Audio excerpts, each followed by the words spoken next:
السلام علیکم ورحمۃ اللہ وبرکاتہ۔ آج ہم ترجمہ کریں گے وَإِذَا قِيلَ لَهُمْ آمِنُوا كَمَا آمَنَ النَّاسُ سے۔ آپ جانتے ہیں کہ ہم ترجمہ کرتے ہیں اور کوشش کرتے ہیں کہ لفظ ٹو لفظ ترجمہ کریں، یعنی ایک ایک لفظ کا مطلب بتائیں، اور آپ اس سے قرآن کریم کا ترجمہ بھی سیکھ جائیں گے، عربی بھی سیکھ جائیں گے، اور باتوں کو کیسے کہا گیا ہے وہ بھی سب باتیں سیکھ جائیں گے آپ۔ تو آئیے ہم شروع کر لیتے ہیں۔ یہ آپ کے امتحان کے پوائنٹ آف ویو سے، قرآن کریم کو سمجھنے کے پوائنٹ آف ویو سے بہت امپورٹنٹ ویڈیوز ہو سکتی ہیں۔ ہمارے چینل پر آپ عربی سیکھتے ہیں، ہم القراۃ الراشدہ، مختارات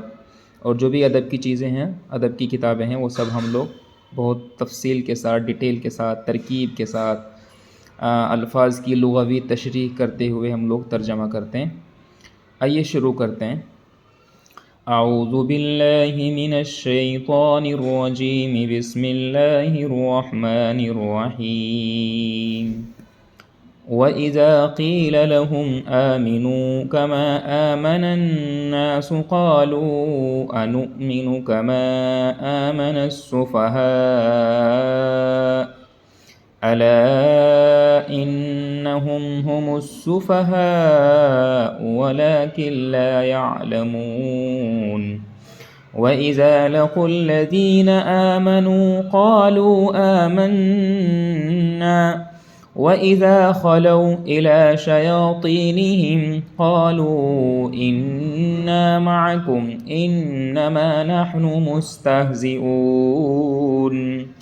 اللہ یستہزئ بہم ویمدہم فی طغیانہم یعمہون۔ وَإِذَا قِیلَ لَهُمْ، وَإِذَا، اذا مانے جب، وَإِذَا اور جب، قیل کہا جاتا ہے، قیل یہ مجہول ہے قال سے، وَإِذَا قِیل اور جب کہا جاتا ہے لہم ان سے، ہمیشہ قال لام صلے کے ساتھ استعمال کرتے ہیں، جیسے کلام پاک میں کئی جگہ استعمال ہوا ہے کہ قولو کئی جگہ استعمال ہوا ہے، تو ہمیشہ قال لام کے ساتھ استعمال کرتے ہیں، ٹھیک ہے نا۔ تو وَإِذَا قِيلَ لَهُمْ جب ان سے کہا جاتا ہے آمنو کہ ایمان لے آؤ، آمنا یومنو ایمان، یہ باب افعال سے ہے، آمنو امر ہے، آمنو کہ تم ایمان لاؤ، کما آمن الناس جیسے کہ لوگ ایمان لائیں، تو یہاں پہ آمنا فعل ماضی ہے، واحد مذکر غائب کا صیغہ ہے، اور یہ آمنا یومنو ایمانا باب افعال سے ہے۔ تو وَإِذَا قِيلَ لَهُمْ آمِنُوا جب ان سے کہا جاتا ہے کہ ایمان لاؤ جیسے کہ لوگ ایمان لائے ہیں، قالو تو یہ لوگ کافر لوگ یہ جواب دیتے ہیں، قالو یہ کہتے ہیں یعنی جواب دیتے ہیں، انؤمنو آ کا مطلب ہوتا ہے کیا، انؤمنو کیا ہم ایمان لے آئیں، کما آمن السفہاء جیسے کہ بیوقوف ایمان لائیں، تو یہ ایمان والوں کو بیوقوف بتا رہے ہیں، کون؟ کافر لوگ۔ کلام پاک نے اس کا جواب دیا ہے، اللہ تعالیٰ نے، الا کان کھول کر کے سن لو، الا کا مطلب سن لو، دھیان سے سن لو، الا انہم ہم السفہاء، الا انہم ہم السفہاء، دھیان سے سنو، یہی لوگ ہیں جو بیوقوف ہیں، ولکن لا یعلمون لیکن یہ لوگ جانتے نہیں ہیں، سمجھنے کی کوشش نہیں کرتے۔ علم یعلم مانے جاننا، وَإِذَا لَقُوا الَّذِينَ آمَنُوا لَقِيَ یلقى مانے ملنا، وَإِذَا اور جب، لقوا یہ ملتے ہیں، الذین ان سے، آمنوا جو ایمان لائے، اور یہ جب ان سے ملتے جو ایمان لائے، مطلب جب یہ ایمان والوں سے ملتے ہیں، قالوا تو یہ کہتے ہیں آمنا ہم ایمان لے آئے، وَإِذَا خَلَوْا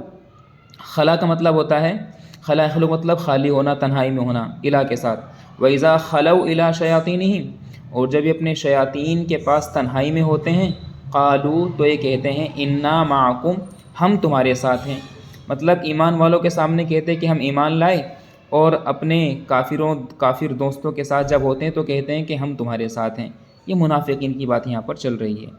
انا معکم انما نحن مستہزئون اور ہم تو مذاق کرنے والے ہیں، یعنی ہم جو ایمان والوں کو کہتے ہیں کہ ہم تمہارے ساتھ ہیں، یہ ہم مذاق کرتے ہیں ایمان والوں کے ساتھ۔ اللہ اس کا جواب دیتے ہیں کہ اللہ یستہزئ بہم کہ اللہ تعالیٰ کیا کر رہے ہیں، یستہزئ مذاق کرتے ہیں، بہم ان کے ساتھ، یعنی ان منافقین کے ساتھ اللہ مذاق کر رہے ہیں۔ یہ اللہ تعالیٰ کو دھوکہ دے کر، ایمان والوں کے ساتھ جھوٹ بول کر کے سمجھ رہے ہیں کہ انہوں نے بڑی کامیابی حاصل کر لی ہے، حقیقتاً ایسا نہیں ہے۔ اللہ یستہزئ بہم ویمدہم فی طغیانہم یعمہون، اور بے شک اللہ تعالیٰ ان سے مذاق کرتا ہے، ویمدہم اور ان کو کھینچتا رہتا ہے، ان کو ڈھیل دیتا رہتا ہے، فی طغیانہم ان کی سرکشی میں، طغیان کا مطلب سرکشی، یہ طغا سے بنا ہے، طغا مانے سرکشی کرنا، اس کا ہی مصدر ہے طغیان فعلان کے وزن پر. اور یہ اپنی سرکشی میں اللہ تعالیٰ ان کو پھیلاتا رہتا ہے، ڈھیل دیتا رہتا ہے. یعمہون جس میں وہ اوندے ہوتے چلے جا رہے ہیں، عمہ یعمہ مانے اوندے ہوتے چلے جانا. اولئک الذین اشتروا الضلالۃ بالہدی، اولئک یہی لوگ ہیں الذین جنہوں نے اشتروا خرید لیا ہے الضلالۃ گمراہی کو بالہدی ہدایت کے بدلے، انہوں نے ہی ہدایت کے بدلے گمراہی کو خرید رکھا ہے. فما ربحت تجارتہم، اور ان کی تجارت نے نفع نہیں دیا. ربح یربح کا مطلب ہوتا ہے تجارت دینا، نفع اٹھانا. تو یہاں پہ تجارت اس لیے استعمال ہوا ہے کیونکہ آدمی کوئی چیز خرید و فروخت کرتا ہے تو نفع کے پرپس سے کرتا ہے، لیکن ان کی اس تجارت نے یعنی اس خرید و فروخت نے مطلب انہوں نے گمراہی کو ترجیح دی ہے ہدایت پر، تو ان کی تجارت نے نفع نہیں دیا، نفع بخش نہیں ہوئی. وما کانوا مہتدین، اور یہ لوگ ہدایت نہیں لائیں گے، یہ ہدایت یافتہ نہیں ہوں گے. السلام علیکم ورحمۃ اللہ وبرکاتہ.